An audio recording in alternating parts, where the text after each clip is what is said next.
It's just us. It's just you and I, Tom. Why did we have to ask permission to talk before the beginning, right? We could have just done Well, I think we're just doing it right now. it. It feels good to hear you laughing, though. Yeah. Oh, I'm in such a better place than I was yesterday. And even that stress from yesterday was still it just needed to be processed through. It wasn't anything that was like super weighing. It was just like up and down excitement and hurry up and do this. And all of it was so exciting. But during the moment, it's sometimes hard to separate the excitement from the stress and which one's which. Yeah, So, I refer to those as like just big feelings. yeah, Y- well, it's all of them, and you get them all in this, and then something else kind of smacks you from the side, and you're like, "Oh man, I got to do that too." Okay, cool, got it. And then it gets done, and there's a reward at the end, and it's fantastic. But during, it's like it's really hard to separate. Like, am I excited right now, or am I stressed out? But Yeah, feeling that's good today. yeah, that's why it's so great to have friends and people in our life like I have with you, and hopefully vice versa, where we can talk it out because I can't do it alone. I can't parse through my feelings alone sometimes. Oh I my need God, someone I else. try. And then I realized that I've been doing all the things that I've been telling other people not to do, like, hey, giving that advice. You know what I mean? And I realized this morning that I just haven't been following my own advice or the advice that I would give to my teenage kids. I haven't been doing it myself. And so then I took that minute yesterday, those 15 minutes. I didn't go outside. I made a list of the things that I wanted to do for myself and that I needed to do to kind of get my head back in the right space so we could do this today. And Yeah, here we are. good segue. Hi everybody.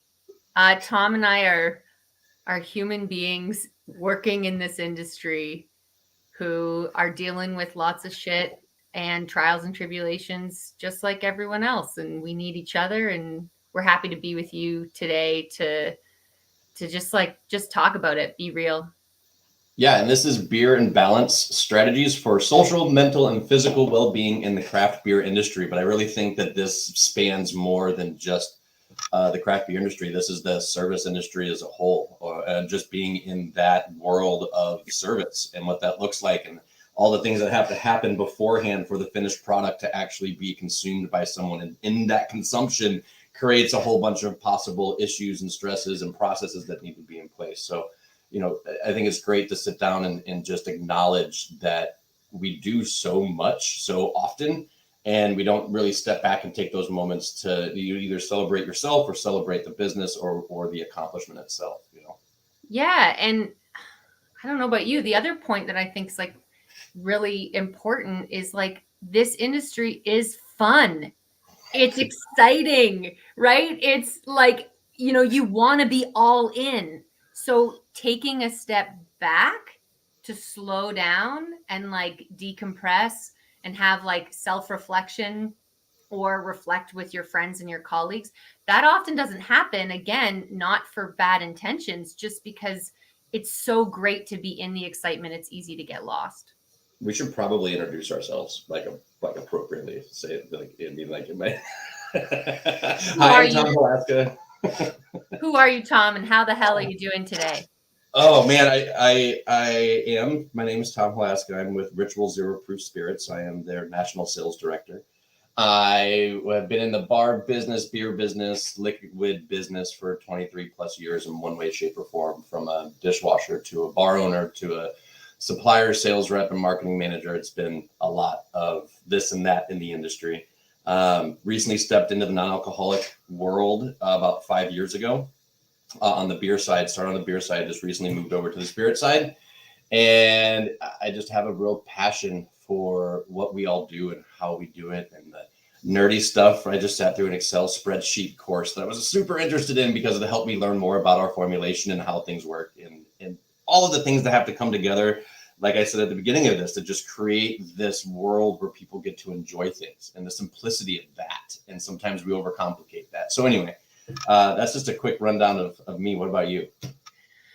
Yeah, I'm Dana Kaluzny. I also care about how we all come together and do our work, how we come together to support one another. I am the co founder of Enswell Beer. I am also a facilitator and coach. I have my own business where I support leaders and teams who are doing mostly collaborative projects for their communities. And I facilitate this process of how they can make it happen and do it with ease and without the burnout and the chaos and the overwhelm of trying to bring in everybody's different perspectives, and where everybody's at in terms of how they communicate with one another to actually see it through so they can keep going. So this conversation means a lot to me on a personal level as well, because I am a recovering workaholic.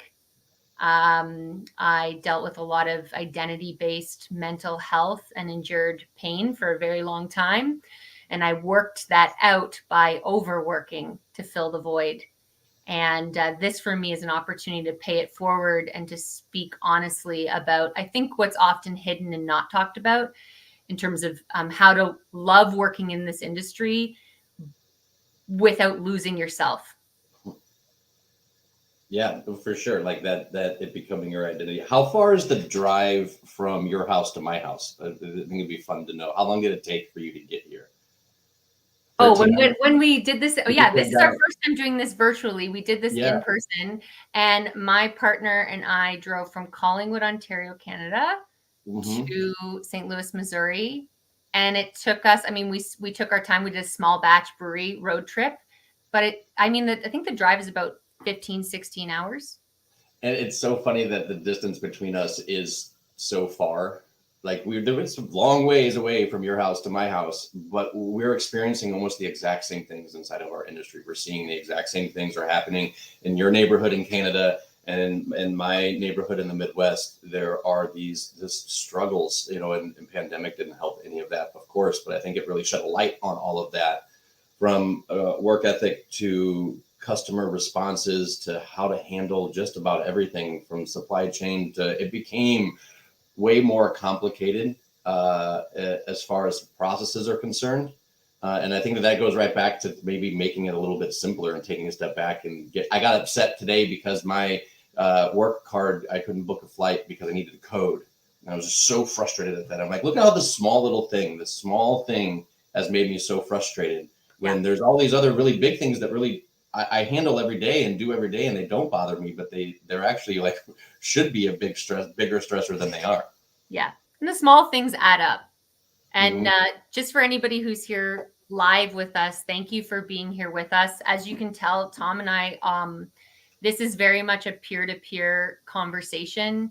We're not mental health professionals, but we do have collectively over 40 years experience in the industry and a lot of our own challenges that we have had the privilege and the opportunity to have support from others, great resources, been able to really unlearn and learn. And we're here to pay it forward and to talk about things that aren't often talked about in this industry and kind of role model the conversations that we'd love to see happening between leaders and colleagues and friends and beyond this. So this conversation is really meant to inspire reflection.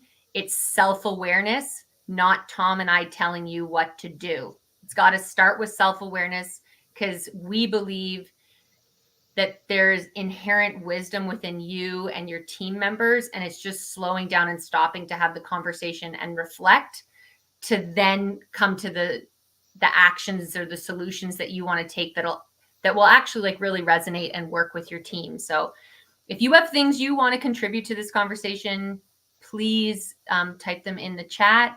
And this is also going to be on Spotify. And we hope a lot of people share and pass this conversation on afterwards. So if you're listening to the recording, maybe you're brewing right now, maybe you're going for a walk, whatever it is, thank you for being here with us. I'm pretty sure that my mom is going to be on the live feed. So we know we have one person in the room, Mary Halaska. So to shout out to Mary. Hi, Mary. Love Mary. Yeah, and that's so our experience combined is also in different sections of the industry. And I think one thing that brought us together were finding out how many similarities we had. My background is being in the industry. I drank for 20 years. It became my identity. It became who I was. And when I decided to stop drinking, I also kind of lost, oh my God, my identity. What am I going to do? Like, how do I find my place inside of this industry? Do I have a place inside of this industry? Can I survive here knowing that I can't consume alcohol anymore, but yet you have to use it every day as a tool and service? And I found out the answer to that is yes. And it's actually really great. And my community here in St. Louis kind of wrapped themselves around me, being in the same city, in the same industry for 2 decades. I thought that my bartender friends and industry friends were going to kind of shun me away. And that in fact didn't happen. It was being vulnerable to my friends and my coworkers and letting them know, hey, I have this issue, but this is just one issue that I have. I have a whole bunch of other issues too that you probably don't know about, but this one issue I need some help with. And overall the response was great. And I think that alcoholic part of me kind of just got to disappear, and I got to kind of rebuild myself inside the industry. Yeah, because your choice to drink alcohol is that doesn't define who you are and where you're going in this life. And I think sometimes we're afraid. I know I've been afraid to be really vulnerable and honest with people who want to support me, because I'm afraid that they'll think differently of me. They'll see that my decisions and where I'm at intertwined with who I am as a person, which then brings up all these feelings of shame, like I am bad. In my case, it was like the choice to not be still, like work all the time, to fill this like huge void of just endured pain. A lot of things from postpartum anxiety and depression after having my children, and what happened when I chose to want to have a family in this industry as like a senior leader at a prominent brewery, and how I was treated in making that decision, and then feeling like, fuck, my identity. What is my identity now? If I don't have validation, external validation from other people praising me for all the great work I'm doing, and if me stepping back and being more still and focusing on having children is punished, what does that say about how I move forward? And I was really afraid to talk to people about how scared and overwhelmed and really worried I was about how do I exist in this industry anymore. I used to have, I managed bars. I would have an open door policy, and I would tout that I had an open door policy.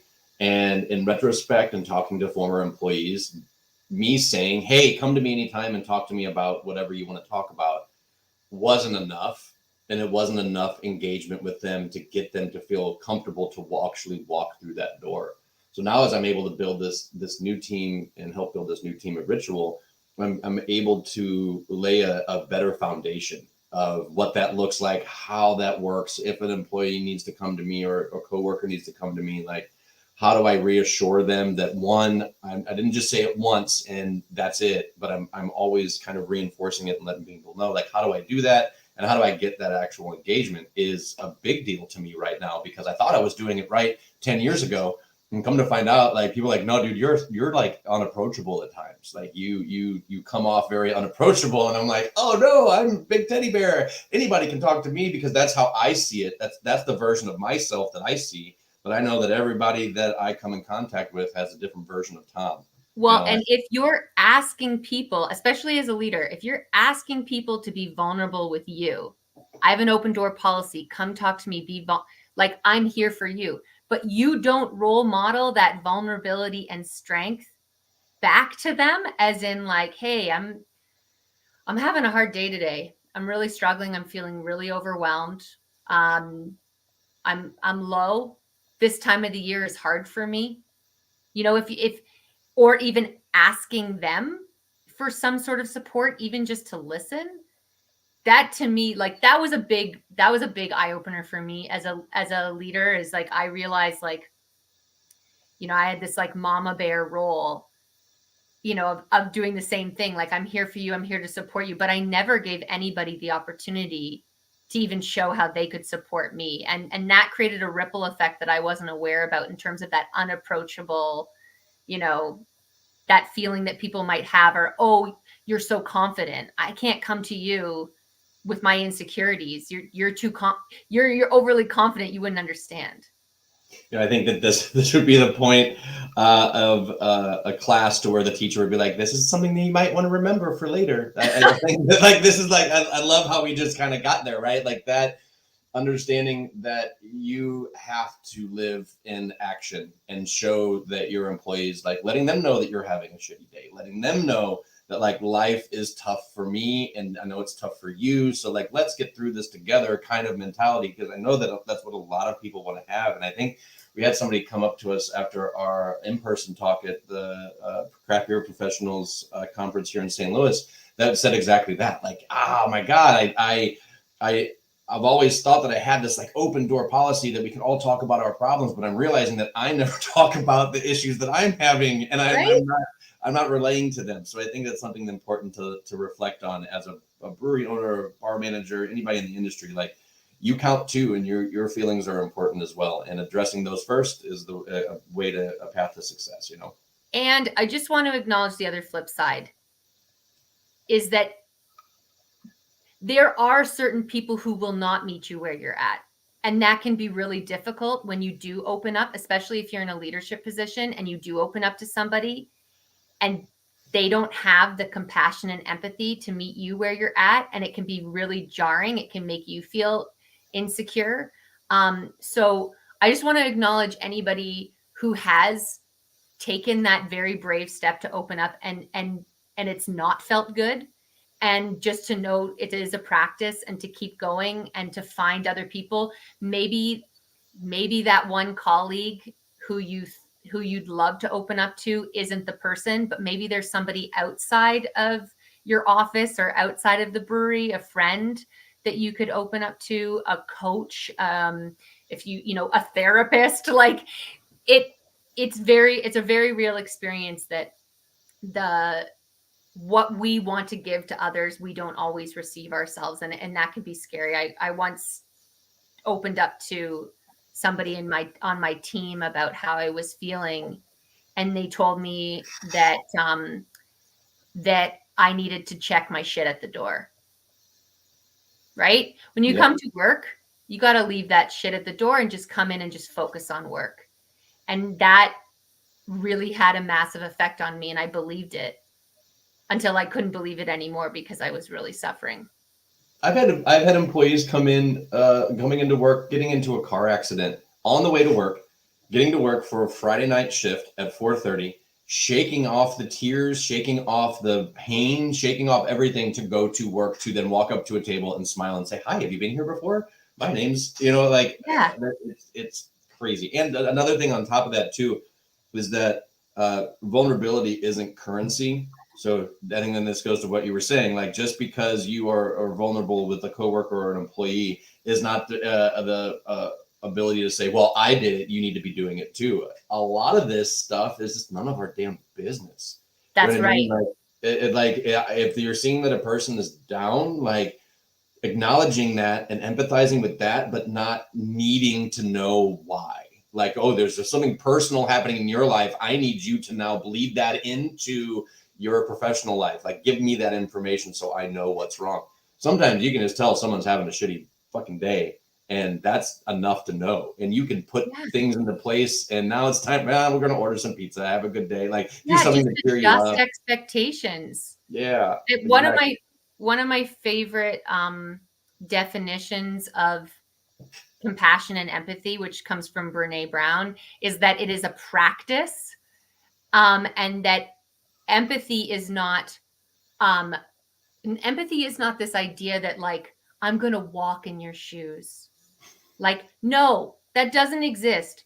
Your job as an empathetic person is to listen and believe the person, even if their life experiences or how they're coping with their life experiences differs from your own. You believe that there's shared human struggle. And even if you don't know because you haven't experienced it, You can listen and believe them, because sometimes all somebody wants is just to be witnessed. They don't need an action plan. They don't need you to fix them.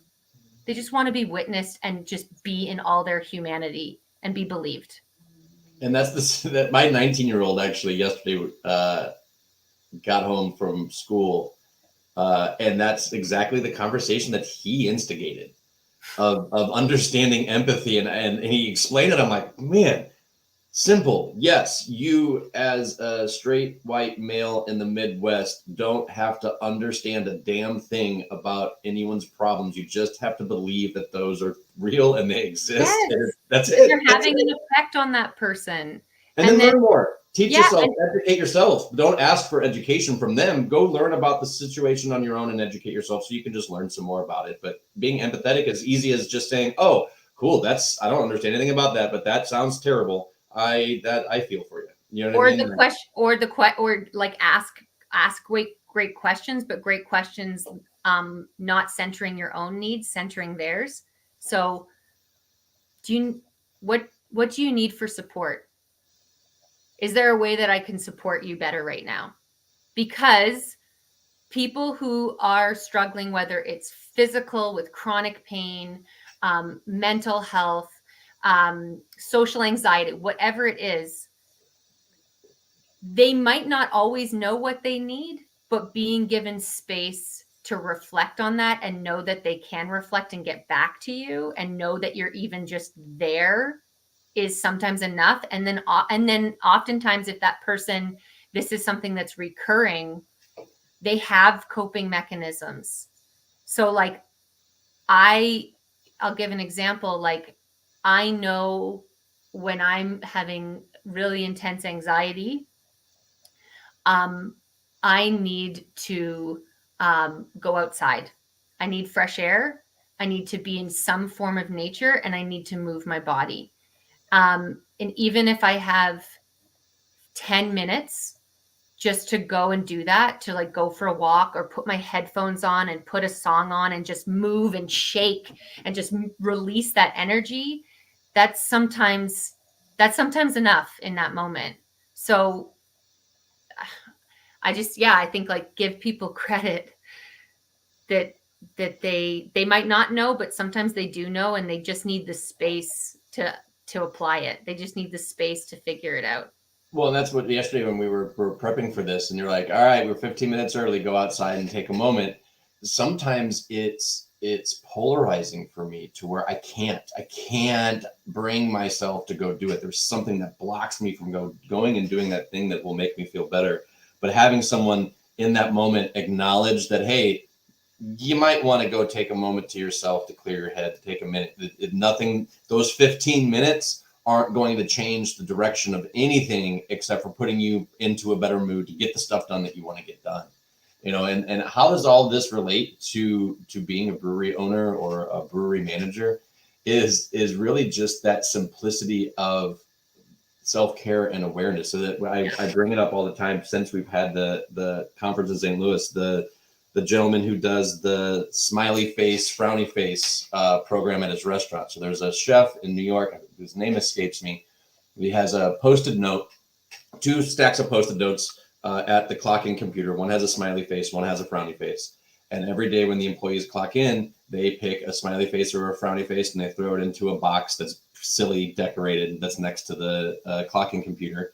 And every day, the management team is able to do a mental health check of their team anonymously and with simplicity to just know where the team is at before they're walking into the shift. The lady I talked about who got into the car accident, that is a frowny face. Yeah. Right. Having a team member who just got accepted into a new program because they're studying, they're going to school and they just learned something. Wow, that's a big smiley face. Having all of those things together and just knowing every day, like an anonymous check-in, is such a great thing. That didn't cost him anything. That probably cost him $12 a year and whatever the decorating costs were for the glitter that he got from Michael's. You know what I mean? Like that is engagement that can be done at almost no cost. Talking about those big things that need to be done for your team's mental health, like health insurance and raising the wages of your employees. Like that's really big stuff and really big conversations. But little stuff like a smiley face, frowny face, decorated box next to your clocking computer to just check and see every day how your team's feeling, you're going to see that productivity go up because they're seeing that you see them every day. They are being seen. I'm in a crappy mood, frowny face. You know what I mean? But I don't have to come out and say it, but you're giving me the space to express myself in the moment, to take that moment before I start this acting job that I have. And a lot of it is performative as far as the tap rooms are considered. You know, before I step into this character, like, how am I doing in this moment? It's such a big deal. I think it's so awesome. Yeah. And I think what's in the other part about that is that leader knows that that works for their team as a check-in, the anonymity, the you know, the ease of just like pick a post-it note and put it in. But I'm also sure that that leader is also actively communicating with their team. So when that feels stale, when that's no longer working, they're not going to go, well, this is what we do to check in. So like do what works for your team. There was another woman from our in-person session, and she said, you know, you gave that example, and she goes, well, I have a really small team. So like if we do that, it's not really anonymous because we're going to be able to kind of clearly see when you know what I'm saying? So one of the things was just like, okay, well, do you do like a team check-in before a shift starts? Yes. Okay, great. What if you just start everyone with like a different question? So one question that I love that's not always as loaded as like, how is everyone doing today? How are you feeling? Which can be kind of like, you know, you get the answers like fine, okay. We all know that that's not what people are actually feeling. Is to ask a question like, how are you sleeping? How's everyone sleeping? Because sometimes like that alone in people's reflection and what they choose to tell you will give you a little bit of an indication of where they're at. So coming up with like interesting kind of check-in questions like that just aren't as broad and as loaded as how are you feeling?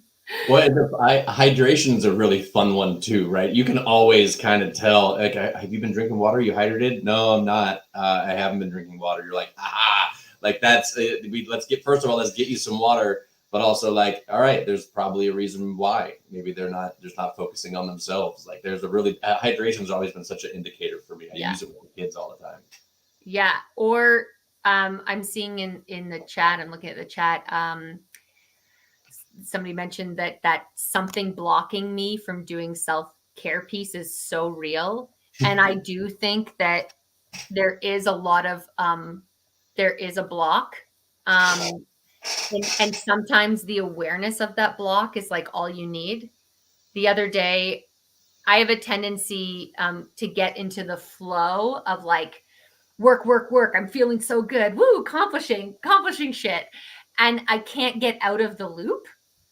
And so when then I think about, okay, taking a step back and like having self-care, it's really hard to shift.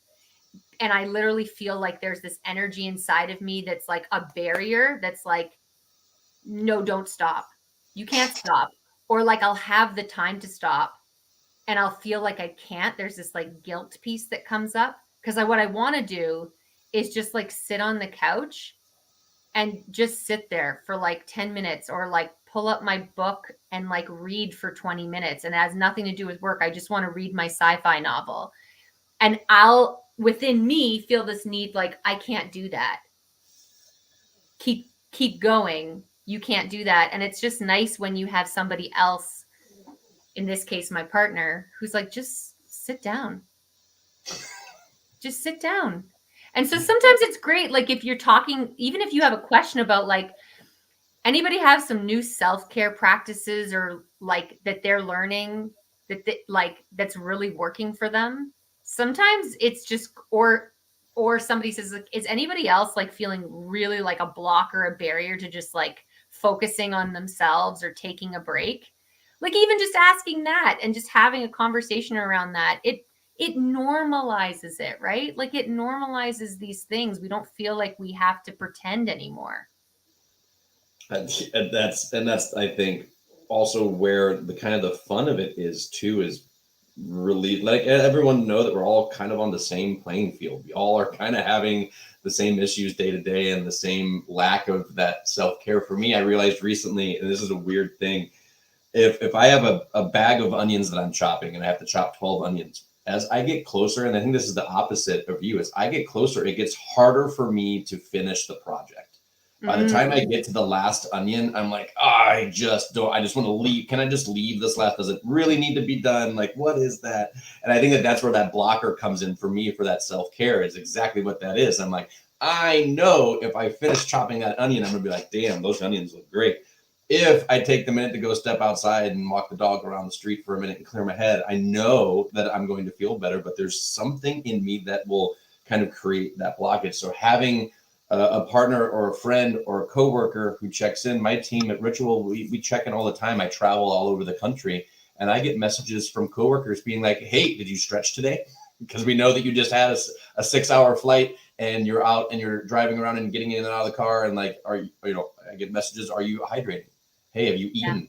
Yeah. Have you done, you know what I mean? Like just little check-ins from my team to just make sure that I'm doing the things because I'm so focused on work and execution that I'm not taking the minute to finish my water bottle and refill it for the third time today because I need to make sure I stay healthy throughout this whole process. So it's great to have that support system, and that creates the vulnerability for me to say, no, I haven't. Have you drank water today? No, I haven't. Okay, cool, grab some. Versus that shame of, well, you have to hydrate. If you don't do this thing, you're not going to have, you know what I mean? And that goes back to that, how do you react to someone when they give you that, if you're getting the response of, no, I haven't been hydrating, instead of like diving in and asking why, just support them. Go get them a glass of water. Here, drink it. Yeah. Oh no, totally. And especially like just knowing like that you don't have all the answers and it's okay to not have all the answers. It's okay to say like, I don't know. You don't have to make meaning of everything.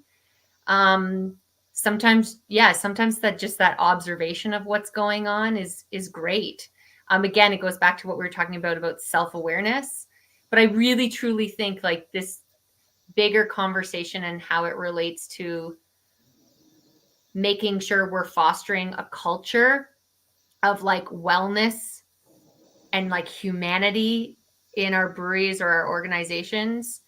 It's that leadership is role modeling, whether it's vulnerability or just as simple as drinking water or not over consuming alcohol, or if they are, being open about it.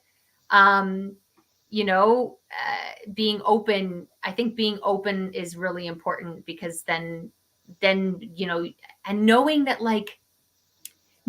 being open doesn't make you weaker or less of this like courageous leader. It actually increases, I think it increases your bravery and strength. It's so over. It is so and you can usually tell when you're interacting with someone who has the barriers up, who doesn't want to show that nothing bothers them, nothing's wrong, everything's fine, I'm good, you're good, let's just keep pushing forward. You can see it and you can just see the pain in their eyes. Like all they want is a big hug. Like they're just so space. Yeah, no, and it's just not the thing anymore. It is way more quote unquote cool to be open, to be vulnerable, to show, yeah, man, this bothers me. I am scared of this thing. I don't like it. It bothers me. From a leadership standpoint, being able to express that shows strength. Like it really does. And I've seen it happen over and over and over again. And I've seen the especially in St. Louis, the brewery culture has really shifted to that type of discussion and openness and support, which I'm always so proud of St. Louis and our brewing community. And I think that those types of conversations and that type of behaviors becoming the norm. If you come to a Four Hands Lupulin Carnival and you're walking in big and bad and some big bad brewer, all of us are gonna be like, dude, that's cool. Like you can be you, but you don't necessarily get to hang with us because we just don't engage with that type of behavior, So I think it's really great to see that shift. And also going back to overconsumption, just whether that's filling the void for whatever is the void, whatever is the endured pain, whatever it is, because we're ultimately, I see a lot of breweries try to address it by not addressing it. Like, let's not have a conversation, but let's like come up with rules and policies. So like, no more shift drinks. No more shift drinks is number one. Everyone's grounded. No more shift drinks. We're not going to talk about why. We're just going to remove this. So we're going to remove a treat that we were giving you that was causing a problem. We're not going to tell you why. And then 6 weeks later, we're going to, all right, slowly let it back in because everybody's complaining about it. So you slowly let it back in, and then it starts again, and then it escalates even more. And then we have to call a meeting because there's been a catastrophe that has happened, and everyone has to address it. And it's like, damn, if you would have just addressed the actual issue of consumption on property and even off of property as just a normalized conversation that y'all have. And also, yes, sorry, no, and sorry to interrupt. And also, if for instance, if there are a couple people who it's really evident they're really struggling or really taking advantage of the, alcohol, like the beers after work thing or whatever, instead of calling an all team meeting, and first, right, I'm saying all team meeting is important to talk about it, but instead of just doing the big conversation to everyone and scolding everyone or talking to everybody, but really not addressing the two human beings, and first, like, have a conversation with them directly. Be like, hey, what's going on? Or like, hey, like, I'm noticing like there's having beers after work is awesome. It's great to hang out.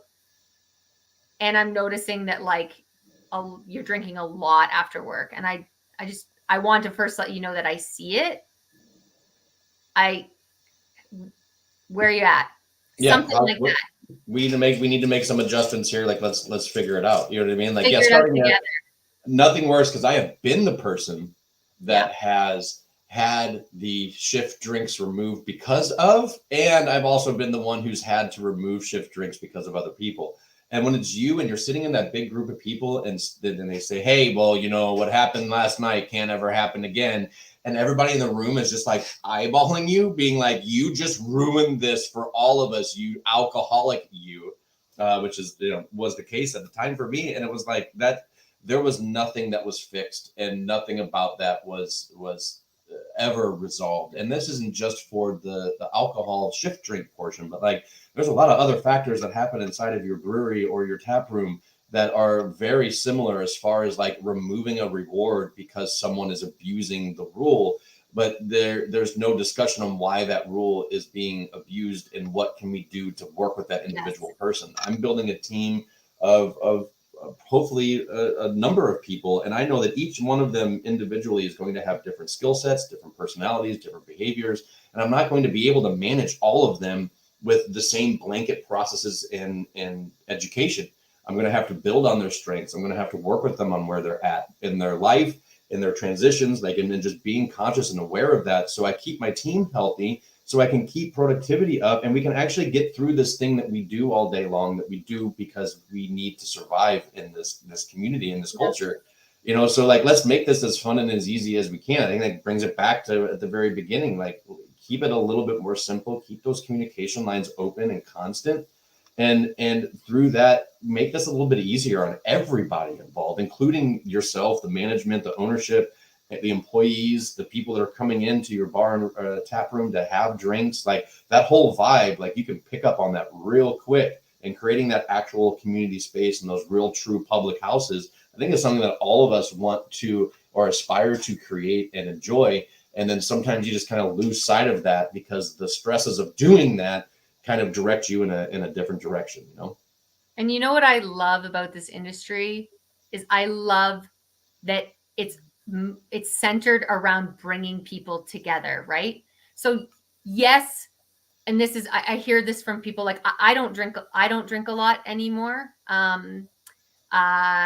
but I still feel extremely connected to this industry and why I'm here, because I've imagined it on my own terms. And what it is for me is like, yeah, the beer might be something that like brings people in the door. And for some people, not all people. And that's what people are sharing as they're talking. But for me, it's the like experience of people coming together to have great conversations.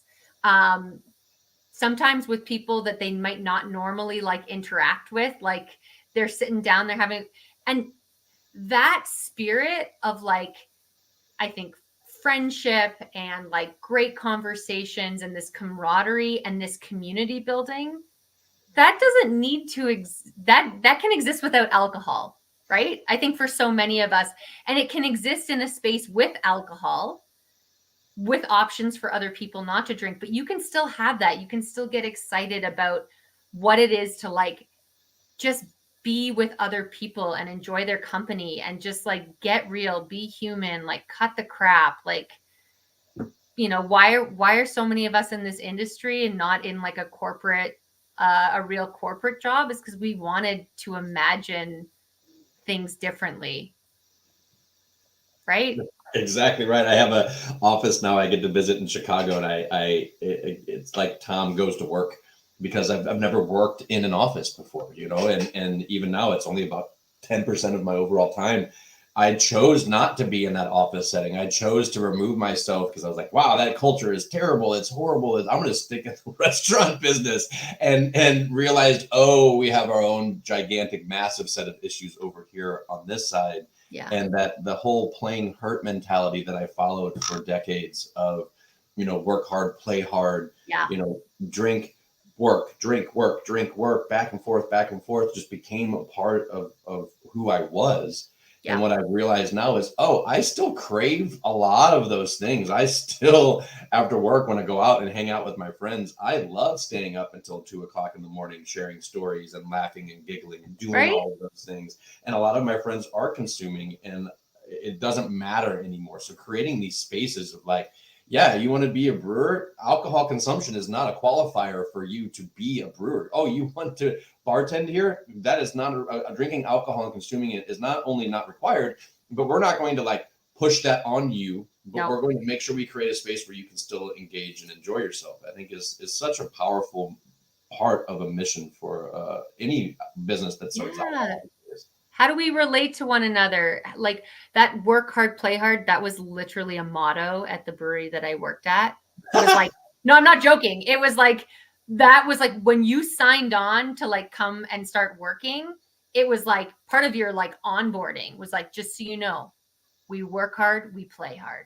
It's like, but there's so many different ways to play. I just like, that's what I think. Like, I don't know, like play can be, like literally like with your colleagues, you like go and like physically like play soccer, or you know, you love comedy, or you love performance and you integrate that at the brewery or whatever it is. Like the play part doesn't need to be standing at the bar or sitting on your back patio after, you know, and just drinking and like putting up the music and seeing what craziness comes out of that. That doesn't need to be the only play. And we also don't need to balance this idea that because we're working so hard, that's how we let off steam. Those don't have to be intertwined. I agree, and I just realized this now. That part of my mood shift recently, and this is a great look at me second. I'm segueing again, but Your advice, Tom. right. I realized in the last couple of days that the sun is setting by like 7 p.m. The sun's down, and every year we talked about this yesterday about night mode, about how I set my house up when it starts to get uh, uh, dark earlier, and I light my candles and I light some incense and I straighten the house and I get the night ready for that night shift. That seasonal mood stuff is so real, and every year it sneaks up on you like you've never experienced it before, and you're like, I don't know, I'm so crabby. Why is my team so angry? Why is everybody so agitated? Why are the guests not behaving? Like, why? Well, because it's getting colder, it's getting darker earlier, like all of that stuff is so real, and that seasonality of it is intense, going both ways too. So I realized that in this moment that's probably the biggest thing that's affecting me right now. And being aware of that, man, is crazy. Like it's a big part of my mind shift for sure. So anyway, I just want to point that out that I'm going through that right now. So I'm sure there's a lot of people that are going through it as well. How's it in Canada? I'm assuming like you're getting ready to like hunker down because it's you got a couple weeks left, right? So so for me, it's seasonality is often based on like I think I mentioned yesterday, like I know that the end of January, beginning of February is always really hard for me. And it's only recently because I allowed myself to be still and uncomfortable and kind of like be with my shit that I had this self-awareness that that January is hard for me because it's sort of synonymous with a lot of grief. I lost my dad in January. There's just a lot of big feelings for me in that month that comes up. And even though I, would like to think like I can just push through it, now I've integrated it. So some of that seasonality and my big feelings, I just am proactive about it, being like, yeah, this is going to be this may or may not be, but there's a good chance that this is going to be hard. So that for that time period, I'm really gentle with my calendar. I block out time so that I don't have meetings or I don't do any events or public speaking. I allow more spontaneity so that if I'm having a really hard, low day, I've at least given myself the grace to just be in it and not pretend that it's not real. We're forced all. I mean, like I still feel forced a lot of times to be. When the cashier at the gas station says, "Hey, how you doing today?" and that I've been just giving the answer. I've honestly just at this point in my life, I'm just letting them know, like, it's kind of shitty today, but how are you doing? Isn't it funny when you actually tell somebody how you're feeling and they don't know what to do with it because they're like, it's so like out of character that somebody's actually honest. Like, is that where we're at in our society now, where people are like, wait, what? Did you just answer that question? Did you just say lethargic? I asked you how you were doing and you said lethargic. Yeah, I'm tired. Something other than fine? What do I do? But that's what I'm saying. It's a practice. Like if we don't open up, if we don't have this practice of honesty and this like little bit of vulnerability, then it's harder to practice compassion and empathy with yourself and with other people. So I'm with you. I'm that person, somebody comes up to me and is like, "Hey, how's it going?" I'm like, I'm feeling really low energy today. I had a hard time getting out of bed, but I'm here now and I don't know. We'll see where the day goes. Well, and there's a way to do that too without sucking the air out of the entire totally room. And there is an art to that as well. Like, because if you're always the person when someone says, "How are you doing?" and you're like, "Shitty," that's not, I don't think, what we're trying to explain. We're not looking for Eeyore. Yes. Or what's that SNL? It's like Debbie Downer. It's like, wah, wah. Debbie Downer was one of my absolute favorite skits. Oh yeah, we're not advocating for that. Like, I think no. But again, it's a practice because if you're, I don't know, if it is, you figure it out. You do figure it out, and also it's nice to, I don't know, especially if you're building a team, you kind of have an idea of like the energies and the vibe that you want from your team members. And if somebody is like really, really stuck in self-loathing and insecurity, and they're not doing any of the work, because it's really hard work of unlearning, and they're just stuck in it, also not your job to like fix and change them as a person. They might not just be the best fit for your team right now because they're not where you and your team are at. And that's okay. You can still be generous in your support by letting them know, instead of trying to like think that it's your job to make everything better for them. Well, I think that as far as the interview process goes for onboarding new people and then building a team, like having those conversations during the interview process.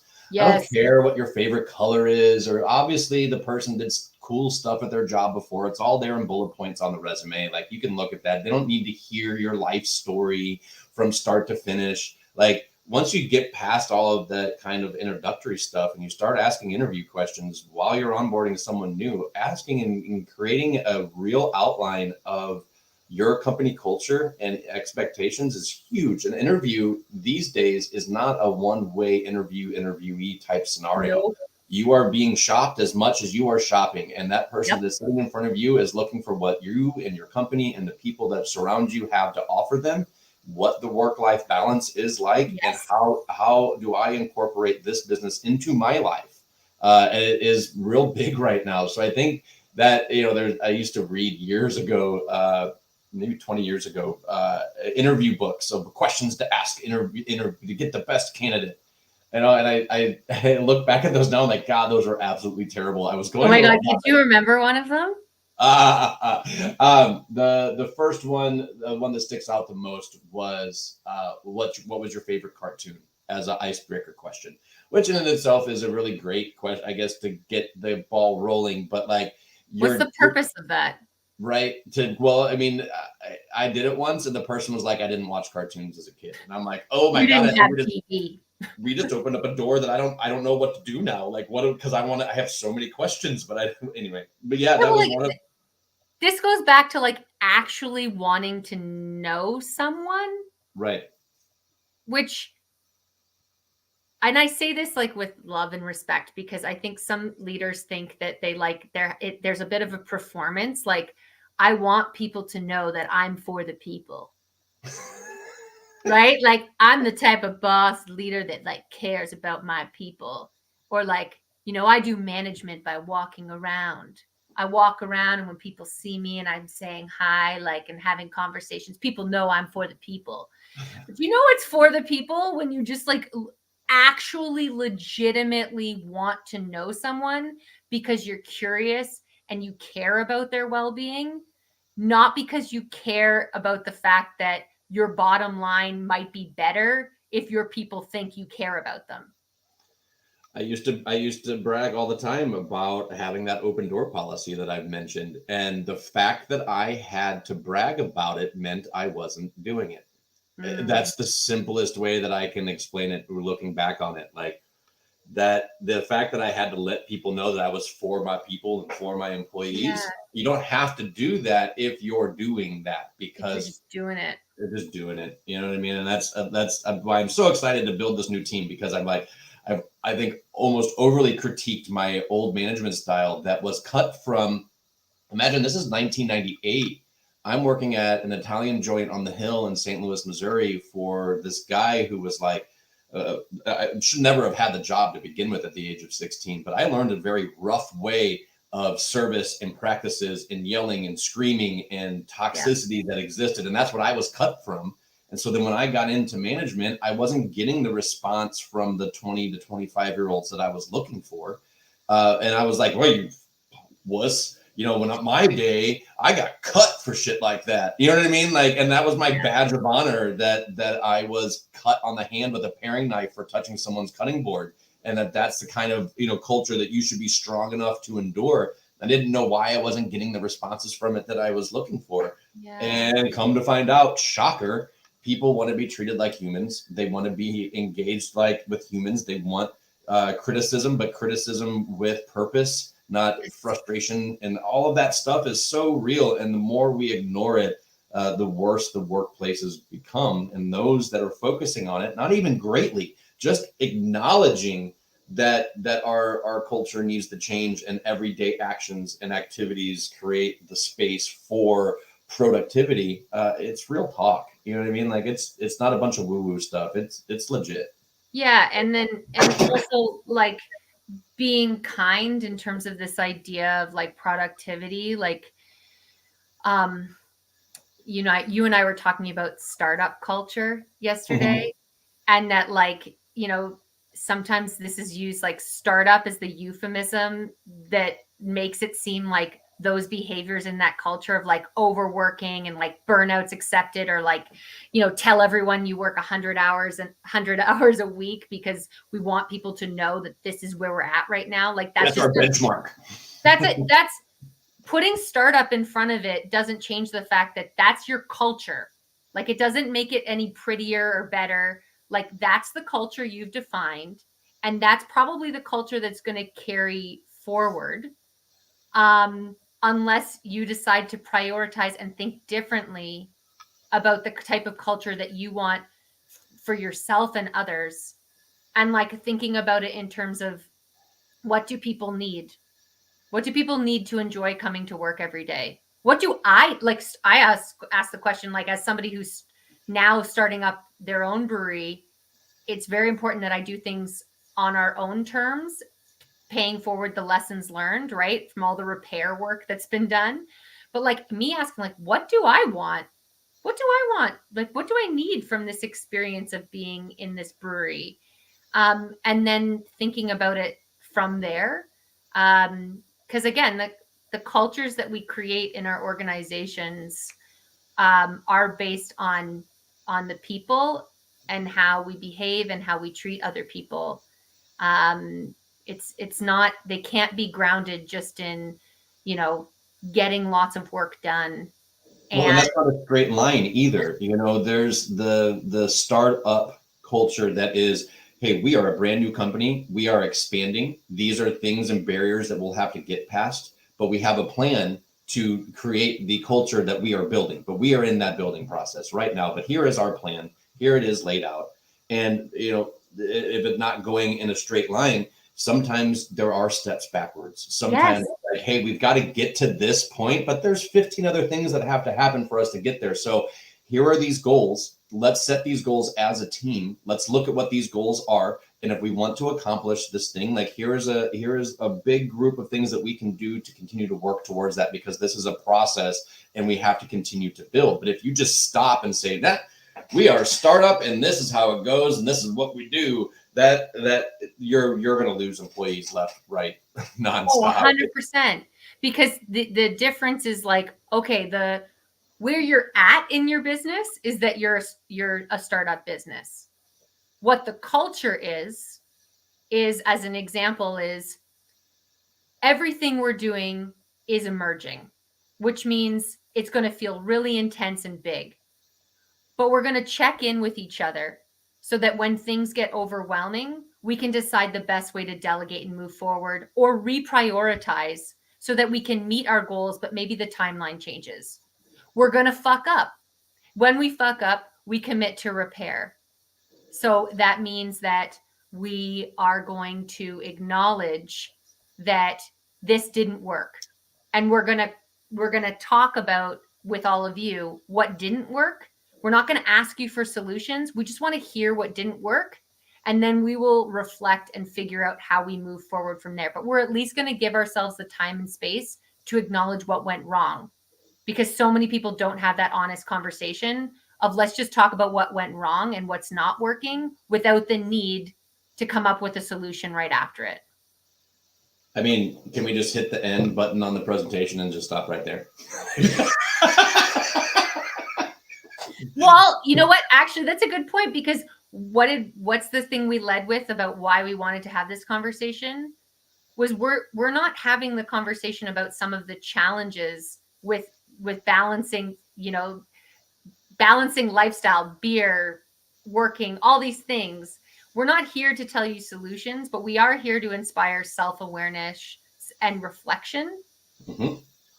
And we can talk about what's not working and just listen to each other about what's not working without the need to say, okay, now do this. Yep. The finger pointing is kind of the root of the problem, and saying, well, I'm having these list of issues here. How do I solve them? There's a kind of a different way to look at it, and saying like, hey, this is what does it look like? What do these conversations need to have? What 15 conversations do I need to have to actually get to the solution that I'm looking for? Having that openness, it's fun. The best advice I can give as a person who has managed hundreds of people throughout the course of my career is to have fun, and the vulnerability actually feels really good when you do it. And as long as you are getting consent for that vulnerability, and I think that that's an exclamation point on this one, trauma dumping on your employees is absolutely not being vulnerable. Sharing with them all of the intricate issues that you're having is not being vulnerable. Creating a space where both of you can communicate with each other and have an open dialogue, that is vulnerability. Not saying, hey, this happened to me. What happened to you? Give me the thing because I gave you something. I think we touched on this a little bit earlier, but I think that is very important. There's Mary Halaska. She's in the chat. Yeah, Mary. First of all, I'm so glad you brought up consent. That's so important. Make sure you ask someone first. Don't say, hey, I need to talk to you in the boardroom. Sideline them by having them in the boardroom, and then you want to get real with them on like what's going on. I see that you're struggling. What's going on? Worst thing ever that's happened to me. Don't do that. But going up to somebody and practicing consent and saying, hey, I'd really love to have a chat, like an honest chat about just where you're at. Are you up for a conversation like that right now or today? If they say no, great. You can say, all right, I get that. I do want to have this conversation with you though at some point this week. What works for you? Yep. Because it doesn't mean that you are being weak. Once again, you are creating the space and then following up and following through. You're still getting the end result that you were looking for. You're just going about it in a more conscious way instead of just bulldozing through, which is what I did all the time. That was me. Same. Cool. I mean, that's it. This is what you and I do all the time, right? Every time we're together, we wind up. This is a very kind of tried and true Tom and Dana interaction. So I'm super excited that we were able to spend the time having these conversations. I'd love to figure out a way for us to just continue having these conversations. I think the Facebook group for craft beer professionals is so useful in finding ways to buy new stainless steel tanks and who has the best label maker out there. But I think that it can also start to be built as a community to where we're sharing some resources and things and tips and tricks and stuff inside the industry that can help with the overall mental health and just the overall enjoyment of something so simple and beautiful and fun as selling beer. Oh, your dad says this is awesome too. Tom and Mary are here. They both get a shout out today. And I will echo that by saying like we want the conversation to continue, and sometimes it's hard to start. So that's why Tom and I are here, and why we keep having this conversation is maybe like that stepping off point. That okay, here's somewhere to start, and then you can go from there and continue it. So if you know somebody who would benefit or be interested in hearing this conversation, even as like a jumping off point for a greater conversation you want to have with them, then please, this is going to be on Spotify. This is going to be on YouTube.